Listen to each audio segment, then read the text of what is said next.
প্রিয় দর্শক, আসসালামু আলাইকুম। রওনা দিয়েছি ভোলার উদ্দেশ্যে।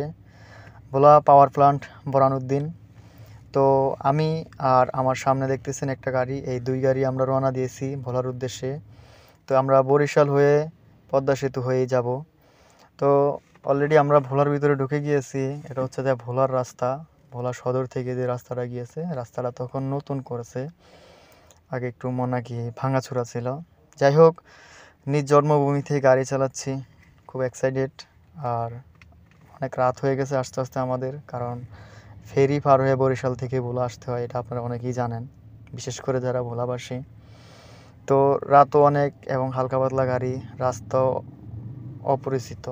যদিও ভোলা আমার জন্মভূমি, কিন্তু কখনো ভোলা মেন সদরে আমাদের আসা হয় না, এই ফার্স্ট আসতেছি। তো ভোলা পাওয়ার প্ল্যান্টে আমাদের 2 দিন থাকা হয়েছে, আর খুব ভালোই লাগলো। নিজের জন্মভূমিতে ছিলাম, আর বিশেষ করে আমার এক বন্ধু ছিল এখানে, তার সাথেও দেখা করেছি, তার সাথে অনেক আড্ডা দিয়েছি, ভালোই লাগলো। ঢাকা থেকে এসে এখন যাব বরিশাল।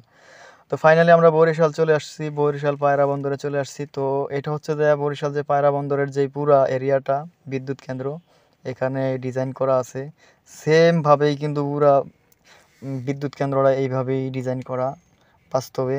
আসলে বরিশাল যে পায়রা বন্দর যে বিদ্যুৎ কেন্দ্রটা এত সুন্দর, বা বিদ্যুৎ কেন্দ্র যে এত সুন্দর থাকে, এটা আমার কখনো ধারণাই ছিল না। আসলে এখানে সবাই সচরাচর ঢুকতে পারে না, এই জন্য মানুষ আসলে জানে না এত সৌন্দর্য। আর এই সৌন্দর্যটা আপনাদের মাঝে তুলে দিতে পারিনি, দুঃখিত। কারণ আপনারা অনেকেই জানেন যে আমি গাড়ি চালাই, আর গাড়ি চালার অবস্থায় এই সমস্ত এগুলা ভিডিও করার মতো কোনো পজিশন থাকে না।